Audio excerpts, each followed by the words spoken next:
하나님은 언약의 하나님이십니다.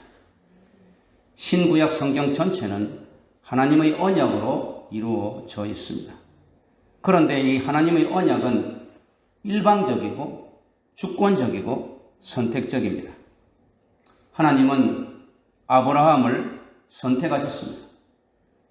오직 아브라함을 은혜로 아브라함에게 물어보지도 않고 하나님 마음대로 주권적으로 아브라함을 선택하셔서 장차 구원받을 백성의 조상이 되게 하셨습니다. 오늘 본문에 있듯이 갈대아 우르 땅에서 우상을 섬기며 하나님을 모르고 살던 아브라함. 그 당시에 갈대아 우르 땅은 기원전 2000년 전인데도 메소포타미아 문명이 발달해서 벽돌을 긋고 상형 문자가 있는 아주 문화적으로, 지리적으로, 경제적으로는 발달된 나라였지만 우상이 득실되는 그런 곳에서 하나님을 모르고 살던 아브라함에게 하나님께서 일방적으로 찾아오셔서 은혜로 언약을 맺어주시고 복을 주셨습니다. 창세기 12장 3절에 보면 내가 너로 큰 민족을 이루고 내게 복을 주어 내 이름을 장대하게 하리니 너는 복이 될지라. 너를 축복하는 자에게는 내가 복을 내리고 너를 저주하는 자에게는 내가 저주하리니 땅의 모든 족속이 너로 말미암아 복을 얻을 것이라 라고 창세기 12장부터 아브라함의 역사가 시작되는데 이렇게 하나님께서 일방적으로 찾아오시고 선택하여 주셨습니다. 이때부터 하나님이 찾아오시고 아브라함에게 장차 복을 주시겠다고 하고 언약을 주신 이때부터 아브라함의 생애는 한마디로 언약의 생애였습니다. 하나님이 일방적으로 주권적으로 은혜로 주신 언약 바라기, 우리가 주 바라기, 해 바라기, 해바라기는 해만 바라보면서 꽃을 피우고 열매를 맺잖아요. 오늘 여기에 보면 아브라함은 하나님이 찾아오셔서 하나님을 모르고 우상만 섬기고 세상에 빠져있던 이 아브라함에게 찾아오셔서 내가 너에게 복의 통로가 되게 하며 너를 만백성의 조상이 되게 하리라 하는 이 언약의 말씀 준 그때부터 세상과 전혀 다르게 180도 다르게 이제 하나님의 언약만 바라고 사는 언약 바라기의 삶을 살았던 것입니다. 아브라함 조상의 족보로 시작하는 창세기 11장에서 175세로 임종하는 창세기 25장까지 총 7번에 걸쳐서 하나님의 언약이 지금 창세기 12장에서 말씀하신 이 하나님의 언약이 7번이나 계속해서 반복이 됩니다. 그리고 확인시키고 재확인시켜 주십니다. 본문 창세기 오늘 15장에서는 하나님께서 4번이나 반복하여서 언약하십니다. 오늘 1절에 여호와의 말씀이 할 때 이 말씀은 다바르인데 다바르라고 하는 것은 하나님의 말씀이기도 하지만 이것은 언약을 이야기합니다. 그 다음에 4절에도 여호와의 말씀이 할 때 이것도 다바르인데 역시 하나님의 언약을 이야기합니다. 계속해서 이렇게 또 18절에도 언약을 구체적으로 이야기하고 13절에 여호와께서 이르시되 해서 4번이나 반복하여서 하나님의 언약을 확인시켜 주고 있습니다. 특별히 이 17절에 보면 횃불이 쪼갠 고기 사이로 지나더라 하는 이 징표를 통하여서 하나님의 언약은 반드시 이루어짐을 확증시키는 매우 독특하고 일방적이며 은혜로운 행동을 나타내 보여주십니다. 사랑하는 성도 여러분, 여러분은 하나님과 언약을 맺은 관계입니까? 하나님께서 여러분에게 어떤 언약을 주셨습니까? 하나님이 주신 그 언약에 여러분은 어떻게 반응하고 계십니까? 또한 그 반응에 어떤 결과를 가져오게 되었습니까? 여러분의 반응이 어떤 열매를 맺고 있습니까? 아브라함에게 주신 하나님의 언약과 그 언약에 반응한 아브라함의 응대와 그로 인한 열매가 어떠했는지 살펴보므로 우리의 교훈으로 삼고자 합니다. 창세기 15장을 일컬어 흔히들 횃불 언약이라 부릅니다. 1절에서 11절까지는 횃불 언약이 어떻게 이루어졌는가, 그 이루어지는 동기와 이유를 말하고 12절에서 21절까지는 횃불 언약이 실제로 이루어져 가는 과정을 말하고 있습니다. 횃불 언약은 노아에게 주신 다시는 이제 물로 내가 세상을 멸하지 않겠다고 무지개 언약을 주셨는데, 그 무지개 언약과 야곱이 참으로 그의 형 에서에게 죽을까봐 목숨을 구하면서 도망가다가 베델에서 꿈에 하나님께서 사다리 언약을 주셨던 그 사다리 언약과 함께 구약의 3대 언약이라 일컬을 만큼 이 횃불 언약은 잘 알려진 언약입니다. 아브라함이 본토 아비집을 떠나 가나안 땅에 성공적으로 정착한 이 스토리가 12장에서 14장까지 나옵니다. 그리고 난 후에 이제 15장에 이 앞에 보면 이제 조카 롯을 구하느라고 4명의 북방 이스라엘 왕국들을 물리치고 그리고 꺼내오는 그런 모습들, 여러 가지 사건들이 있는데, 이런 정착 과정에서 가나안 땅에 정착을 잘 한 이후에 15장 1절에 이후에 하나님께서 이제 환상 중에 말씀, 다바르 말씀, 언약으로 나타나셨다는 이야기. 불안해하고 있는 아브라함에게 12장에 먼저 하나님이 약속하시면서 내가 너를 모든 민족의 축복의 통로가 되게 하겠다. 그래서 이 갈대아 우르 땅을 떠나라. 너와 나가 언약을 맺자.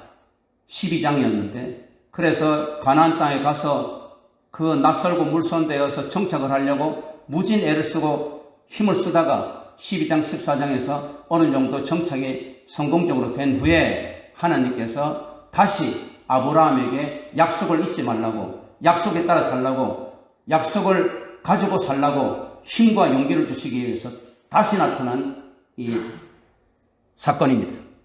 그래서 불안해하고 있는 아브라함에게 용기를 주십니다. 1절에 내가 너의 방패가 되겠다, 너에게 큰 상급이 되겠다 라고 말씀하십니다.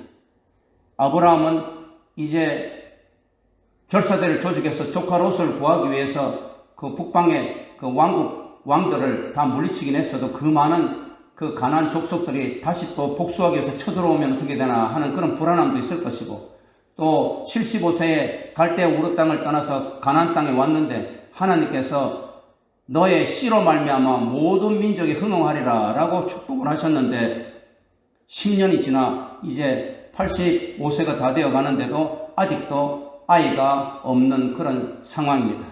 모든 것이 앞날이 불안하고 또한 이 객지에서 힘들고 있는 이때에 하나님께서 오늘 15장 1절에서 하나님이 위로하시고 힘을 주시고 언약을 기억하라고 하시면서 방패가 되고 상급이 되겠다고 하셨습니다. 그런데 아브라함은 거기에 대해서 마음이 좀 뾰족하여서 2절에 보면 하나님 나에게 뭘 주시려고 하는데요? 좀 빼딱한 소리죠. 뭘 나에게 주시려고 하는데요? 그러면서 뭐라고 하면 난 자식이 없어요. 지금 나에게 최고의 이 중요한 것은 고민은 이 두려움과 불안은 자식이 없는 거예요. 이 자식이 하나님께서 복을 주셔서 자식을 펑펑 낳아서 3명, 4명, 5명 뭐 하다못해 1명이라도 있는 분들은 이 심정을 모를 거예요. 근데 자식이 없는, 근데 자식을 갖고 싶은 이런 사람들은 너무 힘든 거예요. 뭐 예수 안 믿으면 안 믿었다고 뭐 그냥 그렇게 하는데 열심히 예수를 믿고 있는다고 하는데도 왜 나에겐 하나님 자식을 주시지 않는가? 이것이 굉장히 마음에 하나님께 섭섭한 거예요. 섭섭한 것이 조금 있으면 원망으로 이렇게 가게도 되는 거예요. 지금 아브라함이 그런 거예요.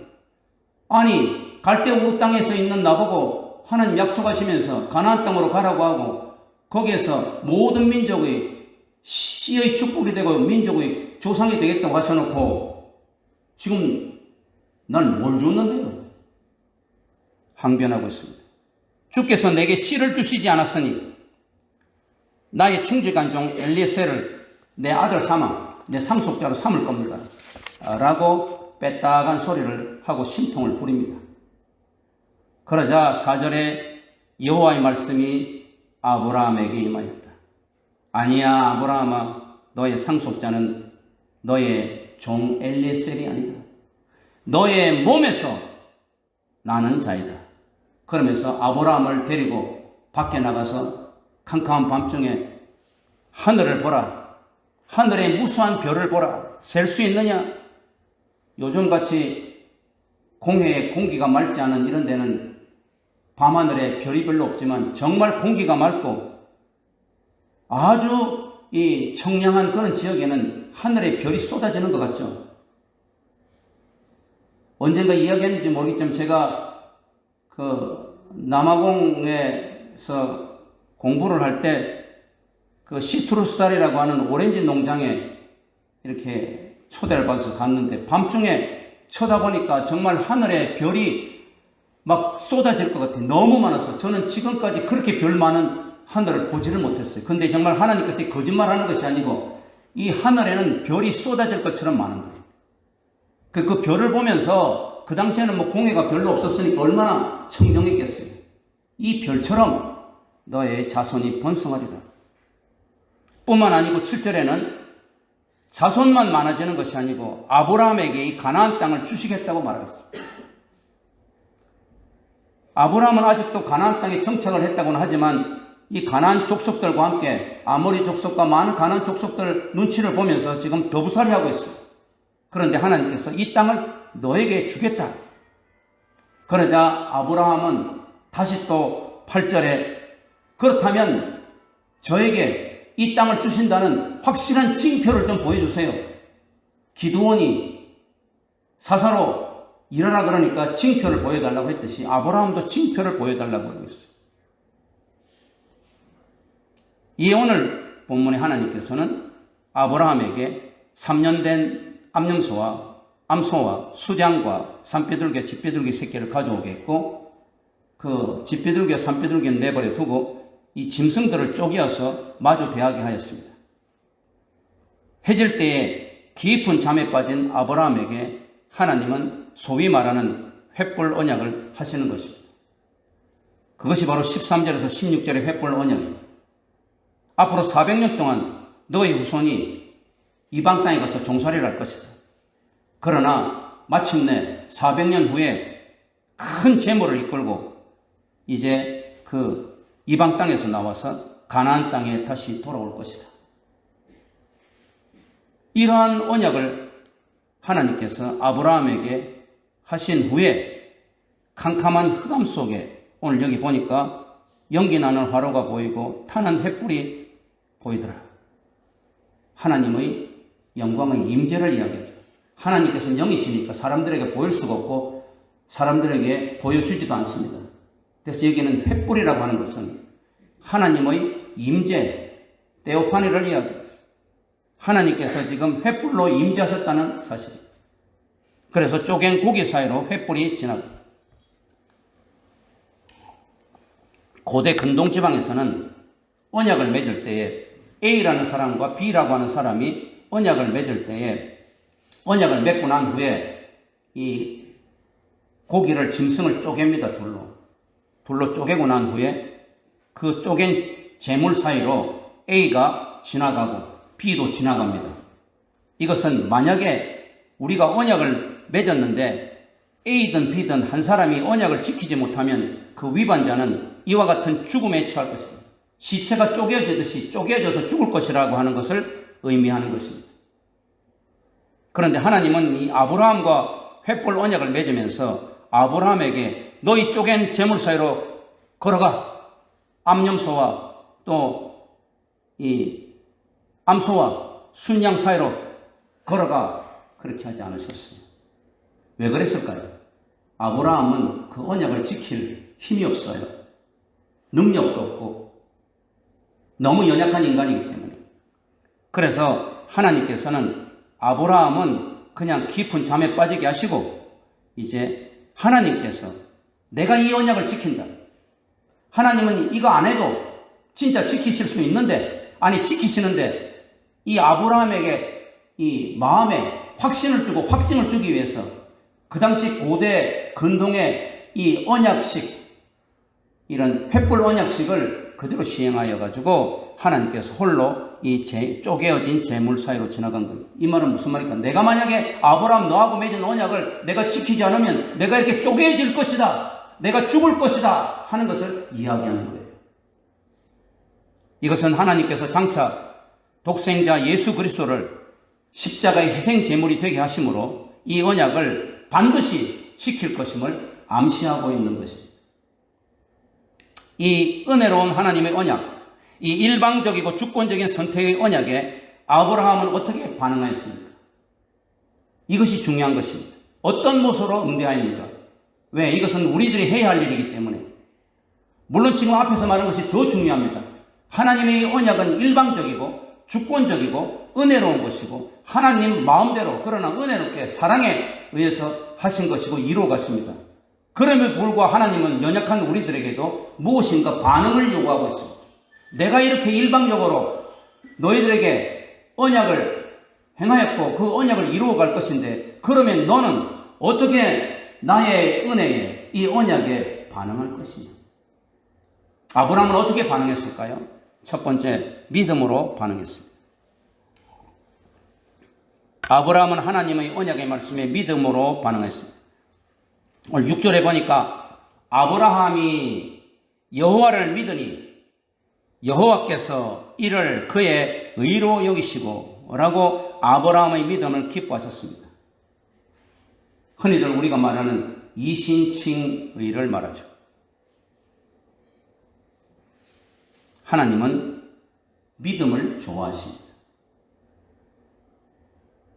요즘 이제 새 정부가 들어서서 윤석열 대통령 당선인이 모두 초점을 맞춰 있겠죠. 윤심이라고. 대통령이 뭘 좋아할까? 대통령이 어떤 사람을 좋아할까? 거기 지금 모두 지금 정치를 한번 해보려고 하는 사람, 또 거기에 권력에 이렇게 해가지고 뭔가 유익을 얻으려고 하는 사람들 거기 전부 다 집중되어 있을 거예요. 그죠? 집에서도 아버지가 재산이 많으면 그 자식들이 유산을 많이 받으려면 어떻게 해요? 아버지의 마음이 어디에 향해 있는가, 아버지 관심이 어디에 있는가 그걸 볼 거 아니에요. 그런데 이 아브라함은 하나님이 뭘 원하시는가, 뭘 좋아하시는가를 딱 알았어요. 아, 우리 하나님은 믿음을 좋아하십니다. 하나님이 아브라함에게 원하시는 것은, 하나님이 저와 여러분에게 원하시는 것은 머리가 좋은 것도 아니고, 물론 그것도 괜찮겠지만 인물이 좋은 것도 아니고 성품이 아주 좋은 것도 아니고 스펙이 많은 것도 아니고 재능이 뛰어난 것도 아니라 그건 다 2차 문제고 정말 중요한 것은 뭐냐? 믿음이라. 히브리서 11장 6절에 보면 믿음이 없이는 하나님을 기쁘시게 못하나니라고 하였습니다. 히브리서 저자는 히브리서 11장 8절 9절에서 믿음으로 아브라함은 부르심을 받았을 때에 순종하여 갈 바를 알지 못하고 나아갔고, 그렇죠? 갈대아 우르 땅에서 75세에 하나님께서 찾아와서 약속한다고 해서 갈 사람들이 많을까요? 75세까지 살았던 고향을 떠나는데 모든 가솔들을 다 이끌고 불확실한 곳으로. 그런데 믿음으로 아브라함은 부르심을 받았을 때에 순종하여 갈 바를 알지 못하고 나아갔다. 믿음으로 약속의 땅에 거류하여 장막에 거하였다. 라고 아브라함의 믿음을 칭찬하고 있습니다. 사도 바울도 로마서 4장에서 창세기를 인용하면서 아브라함의 믿음을 칭찬합니다. 로마서 4장 3절에 성경이 무엇을 말하느냐? 15장 6절을 이야기하는 것입니다. 성경이 무엇을 말하느냐? 창세기 15장 6절이 무엇을 말하느냐? 아브라함이 하나님을 믿음에 그것이 그에게 의로 여겨진 바 되었느니라. 갈대아 우르 땅을 떠나서 가나안 땅에 와서 어느 정도 고생하면서 정착을 했는데, 그래서 물질도 좀 모으고 살만하긴 했는데 10년이 지나서 75세도 자식이 없었는데 85세가 되었는데 자식이 없는 이러한 때에 내가 너에게 하늘의 별과 같이 많은 자손들을 허락할 것이다. 엘리에셀 종이 너의 아들이 아니고 상속자가 아니다. 아브라함은 그 말씀을 믿음에 하나님께서 그것을 아브라함의 의로 여기셨다. 아브라함을 의인으로 삼으신 것이다. 이렇게 말하고 있습니다. 그러나 우리가 더 정확하게 엄밀하게 따져보면 아브라함의 믿음은 점진적인 믿음이에요. 우리가 똑같죠? 예수님께서는 이것을 누가복음 17장 6절에서 뭐라고 말합니까? 너희들이 겨자씨 하나를 만한 믿음이라도 있으면 이 산을 명하여 저 산에 빠지게 할 것이다 그랬어요. 겨자씨는 시중에서 제일 작은 거잖아요. 너희들이, 예수님이 제자들을 특별히 말씀합니다. 너희들이 이 겨자씨만한 조그마한 믿음이라도 있으면 오케이, 나의 제자 될 자격이 있다. 오늘 저와 여러분에게도 말씀하십니다. 저와 여러분이 겨자씨만한 믿음이라도 있으면 나의 제자가 되고 나의 증인이 되어서 하나님께 영광을 돌릴 것이다, 그 말이에요. 오늘 여러분, 저는 겨자씨만한 믿음이 있습니까? 겨자씨도 그 조그만 겨자씨가 한 100개 정도 돼야 좀 보일 텐데 겨자씨 하나리라 그랬어요. 왜 예수님이 이렇게 말했습니까? 겨자씨는, 지금 여기서 말하는 겨자씨는 살아있는 씨를 말합니다. 죽은 씨가 아니라. 겨자씨가 아무리 적어도 이것이 살아있는 믿음이면 이것이 점점 자라서 점진적으로 믿음이 커져서 나중에 많은 열매를 맺고 큰 나무를 맺는다는 이야기예요. 예수를 10년, 20년, 30년 믿고 모태 믿음이라고 할지라도 이 겨자씨만한 믿음, 다시 살아있는 믿음, 점진적인 믿음이 되지 않으면 그 자는 하나님을 절대로 기쁘게 할 수 없다는 이야기예요. 절대로.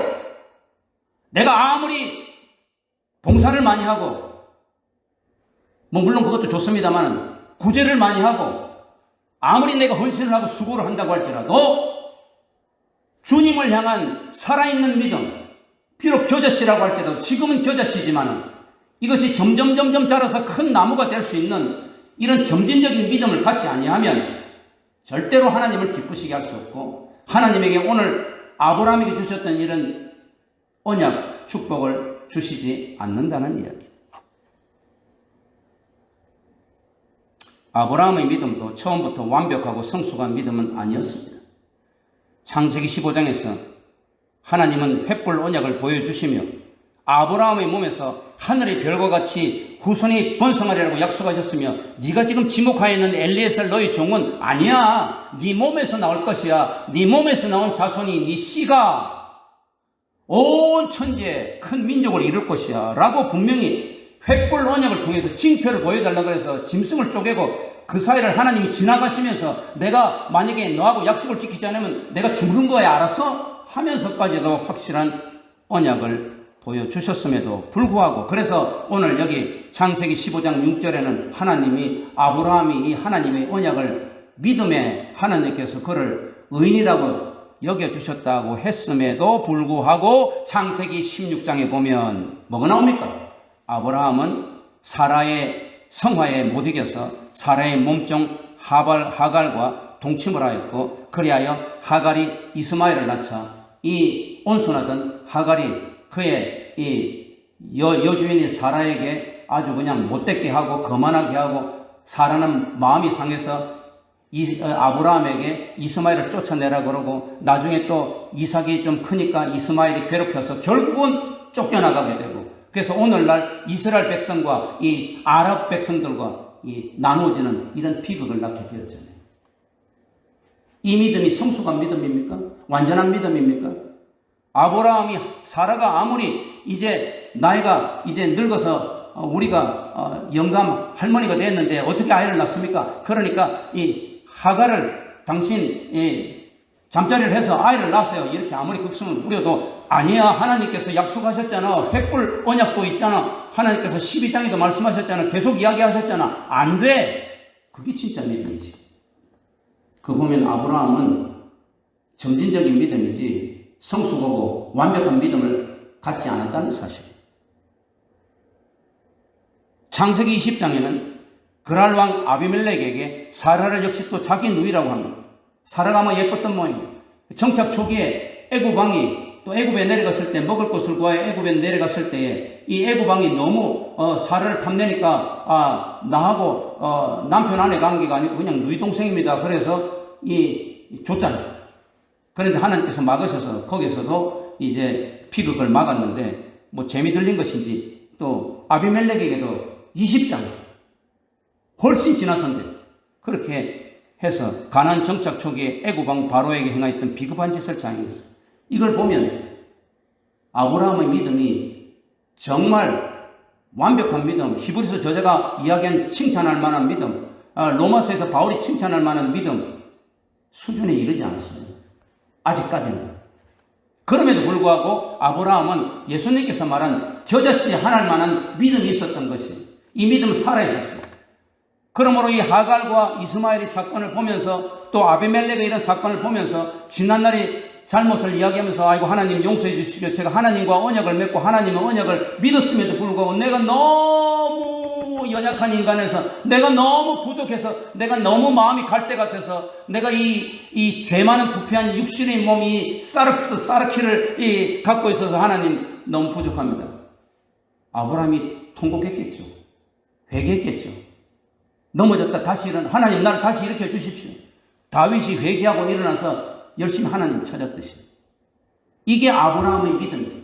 그래서 히브리서 저자도 이 사도 바울도 아브라함은 믿음이 있어서 하나님의 언약을 받았고 그가 하나님의 의인이 된 것이다 라고 이야기를 하고 있는 것이죠. 사랑하는 성도 여러분, 저는 오늘 이 말씀을 참 준비하면서 소망이 있더라고요. 나같이 이렇게 못난 놈도 못난 이 얼뛰기 보잘것없는 목사도 소망이 있구나. 언약만을 믿고 때때로 연약하고 부족하고 해서 정말 어처구니 없는 많은 실수를 저지른다고 할지라도 주의 십자가 붙잡고 보혈의 능력 하나님 은혜의 말씀 붙잡고 주여 감사합니다. 다시 일어나게 해주십시오. 하나님 내가 연약해서 하나님 약속을 믿었는데 세상 것을 보고 두려워서 쓰러졌습니다. 하나님 마귀의 이 유혹에 넘어갔습니다. 주여 그러나 나는 하나님밖에 없습니다. 하나님의 언약의 말씀만 나 붙잡고 살아가려고 합니다. 그럼 하나님 다 용서해 주시고 우리 믿음은 점점 자란다는 거예요. 이런 겨자씨만한 하늘에도 살아있는 믿음을 간직해야 된다. 아브라함은 이런 앞에서 여러 가지 실수를 많이 했음에도 불구하고 믿음이 점점 성숙하여 갔고 하나님은 계속 반복하여서 아브라함을 책망하시지 아니하고 하나님의 언약을 계속 말씀하셨습니다. 7번이나 말씀했습니다. 그래야 아브라함의 믿음을 온전하게 하셨습니다. 아브라함이 바랄 수 없는 중에 바라고 믿었으니 이는 내 후손이 이같으리라 하신 말씀대로 많은 민족의 조상이 되게 하려 하십니다. 로마서 4장 18절에 바울이 말합니다. 믿음이 없어 하나님의 약속을 의심하지 않고 믿음으로 견고해져서 하나님께 영광을 돌리며 약속하신 그것을 능히 이루실 줄을 확신하였다.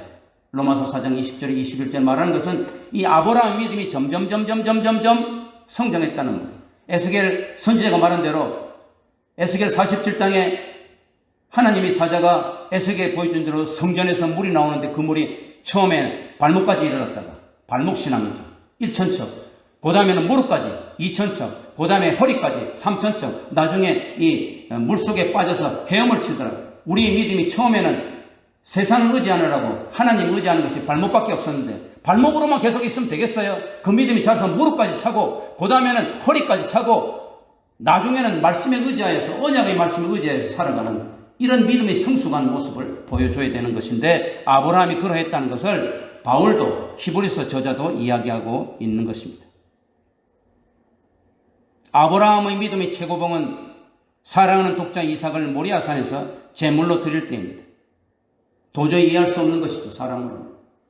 어떻게 하나님께서는 이 아이를 불에 태워서 죽이는 몰렉의 제사를 미워한다고 말씀하셨는데 그런 몰렉의 제사법을 쓰라고 하고 더군다나 하나님께서 이 이삭을 하나밖에 없는 독자 외아들 이삭을 나에게 약속으로 그 어려운 가운데 백세에 주셔놓고 지금 하나님께서 이렇게 죽이라고 하니 이 말이 되겠습니까? 그러나 히브리서 저자는 이 사건을 히브리서 11장 17절 19절에서 이렇게 말합니다. 아브라함은 시험을 받을 때에 믿음으로 이삭을 드렸으니 그는 약속을 받은 자로 돼 그 외아들을 드렸느니라. 믿음으로 드렸대요. 그러면서 뭐라고 설명하느냐? 아브라함에게 하나님이 이미 말씀하시기를 내 자손이라 칭할 자는 바로 이삭이다 라고 하셨으니 아브라함은 하나님이 능히 이삭을 죽은 자 가운데서 다시 살리실 줄로 생각한 자. 부활의 믿음. 하나님 부활의 하나님이라는 것. 이것이 아브라함의 믿음의 아브라함의 인생의 삶의 그 여정의 최고봉 하이라이트입니다. 이것을 야고보 선생도 언급하여서 칭찬해요.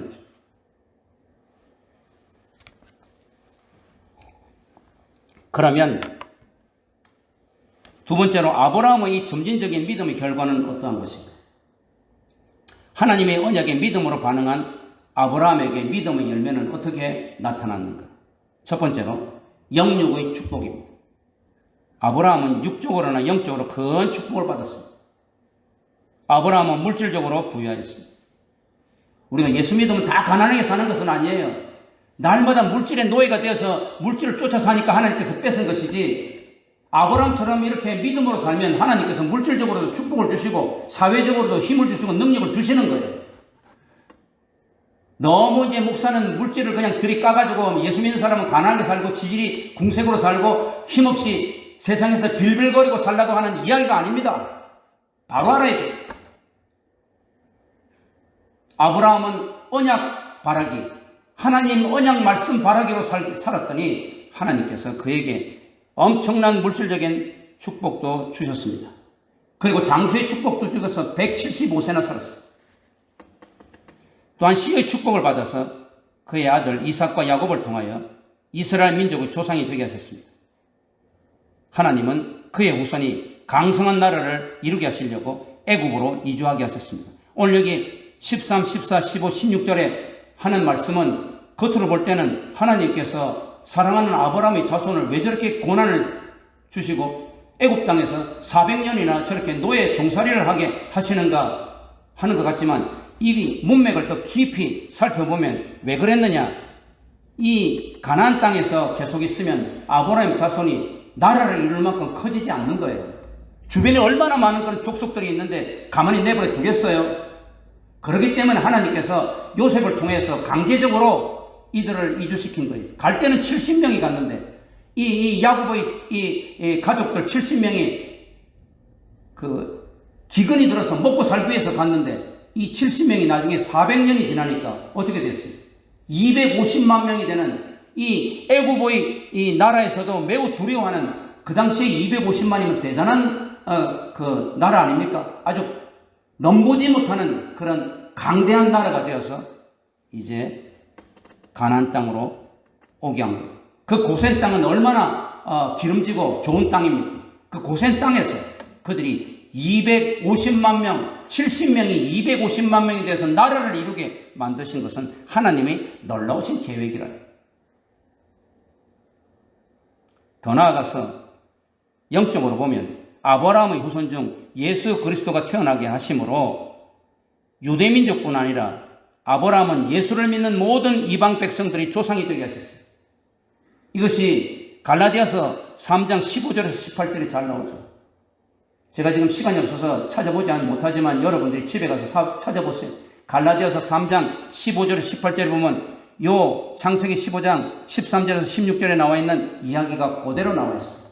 근데 여기서는 이스라엘 백성들에 대한 이야기가만 있지만 거기에는 사도 바울이 영적으로 아브라함의 후손은 이스라엘 백성들뿐만 아니라 예수 그리스도를 믿는 모든 이방 민족들의 그런 조상이 되었다는 이야기를 하고 있어요.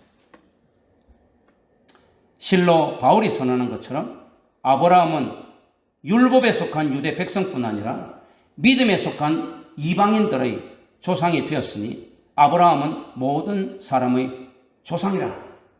로마서 4장 16절에 말하고 있습니다. 마태복음 1장 1절에서 아브라함의 자손 예수 그리스도의 계보라. 마태복음은 마태가 천국복음을 이야기하기 위해서 그 시작을 하는데 아브라함의 이름으로부터 시작하고 있어요. 실로 아브라함은 하나님의 언약대로 하나님의 복 그 자체였고 축복의 영육간의 축복의 통로였습니다. 두 번째로 아브라함은 믿음으로 반응하여서 어떤 열매를 받고 어떤 축복을 받았는가? 하나님의 벗이라는 별칭을 하나님으로부터 받았습니다. 아브라함의 믿음에 대한 하나님의 보상이요 상급입니다. 초대 문화부 장관을 지내며 당대 한국의 지성이요 문필가요 학자였던 이어령 이화여대 교수가 췌장암으로 몇 달 전 2022년 2월 26일 향년 89세로 소천하였습니다. 그가 마지막 수업에서 이런 고백을 하였습니다. 사람들은 나보고 참으로 성공한 인생이라고 말한다. 장관도 지내고 존경받는 교수로 많은 제자들이 있고 여러 가지 면에서 성공한 인생이라고 말한다. 그러나 나는 성공한 인생이 아니다. 왜냐하면 나에게는 진정한 친구가 한 사람도 없었기 때문이다. 라고 고백을 하였습니다. 나폴레옹은 여러분의 인생에 단 한 사람이 진실한 친구만 있어도 그 사람의 인생은 성공한 것이다. 라고 말했습니다. 야고보 선생은 야고보 2장 23절에서 하나님의 언약을 믿은 아브라함의 믿음에 대한 보상으로 하나님께서는 아브라함을 나의 벗이라, 나의 친구라 라는 애칭을 주셨다고 선언하고 있습니다. 하나님은 누구하고나 친구하지 않으십니다. 정말 마음에 들고 관심이 가고 기뻐하는 자라야만 친구를 합니다. 그런데 그 선택의 기준은 뭡니까? 오직 믿음입니다. 그런 면에서 아브라함은 합격했고 뽑혔습니다. 하나님과 친구가 되기를 원하십니까? 믿음이 있어야 돼요. 하나님은 지금 여러분에게 완벽한 믿음을 원하시지 않습니다. 살아있는 겨자씨 하나 할 만한 믿음이라도 살아있는 믿음, 점점점 성장하는 믿음, 점점 성숙하는 믿음을 원하십니다. 예수님께서 십자가에 달려 돌아가시기 전에 제자들에게 이런 말씀을 하셨습니다. 사람이 친구를 위하여 자기 목숨을 버리면 이보다 더 큰 사랑이 없나니 너희는 내가 명하는 대로 행하면 곧 나의 친구라. 이제부터는 너희를 종이라 하지 아니하리니 종은 주인이 하는 것을 알지 못함이라. 너희를 친구라 하였으니 내가 내 아버지께 들은 것을 너희에게 알게 하였습니다. 요한복음 15장 13절 15절에 예수님께서 말씀하십니다. 예수님이 우리 보고 친구라고 하십니다. 예수님께서 제자들에게 친구라고 하십니다. 사람이 살아가면서 친구만큼 소중한 관계도 없습니다. 어릴 때는 어릴 때대로, 사춘기 학창시절에는 학창시절대로, 중년에는 중년대로, 노년에는 노년대로 정말 진실한 친구는 소중합니다. 부모에게 이야기할 수 없는 것도, 또한 자식에게 말할 수 없는 것도, 정말 진실한 친구에게는 모든 것을 터놓고 이야기를 할 수 있고 또 위로받을 수 있고 함께 슬퍼할 수 있고 함께 기뻐할 수 있고, 그런 친구가 한 사람도 없다고 이어령 교수는 나는 성공한 인생이 아니다. 나폴레옹도 그런 한 사람의 친구가 없어서 나는 정말 행복한 인생을 살지 못했다고 했어요. 하나님께서 예수 믿는 모든 백성이라고 해서 다 너는 나의 친구라고 하지 않아요. 예수님도 너는 내 친구라고 하지 않아요. 그 기준은 믿음, 솔라 피데, 믿음. 완벽한 믿음을 요구하지 않습니다. 성숙한 믿음을 요구하지 않습니다. 그러나 살아있는 믿음, 겨자씨 하나만한 믿음이라도 점진적으로 나아가는, 발전하는 믿음을 원하십니다.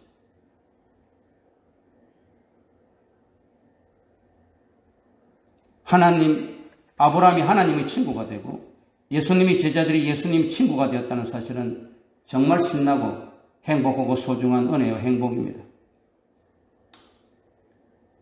말씀을 맺습니다. 사랑하는 성도 여러분, 하나님이 아브라함에게 주신 언약은 오늘 우리에게도 주신 언약입니다. 아브라함에게만 주신 언약이 아니에요.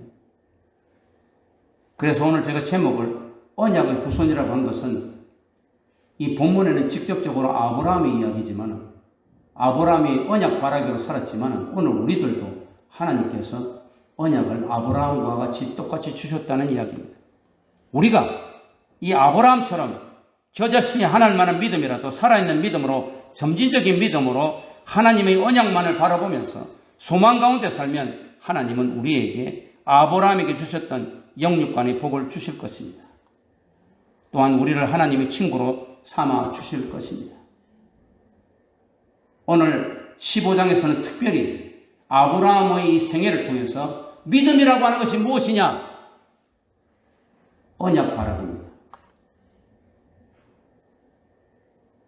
뭐 여러 가지 많은 이야기가 있지만 오늘 창세기 15장을 통해서 아브라함의 생애를 통해서 믿음이란 무엇이냐? 믿음의 정의, 하나님의 약속의 말씀을 믿는 것이.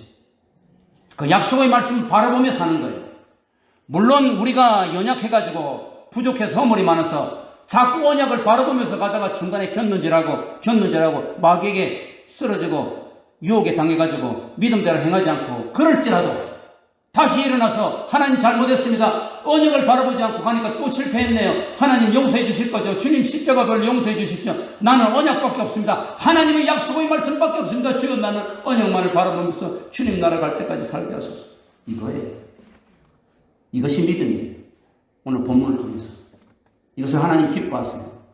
하나님께서는 그런 자에게 영육간에 복을 주십니다.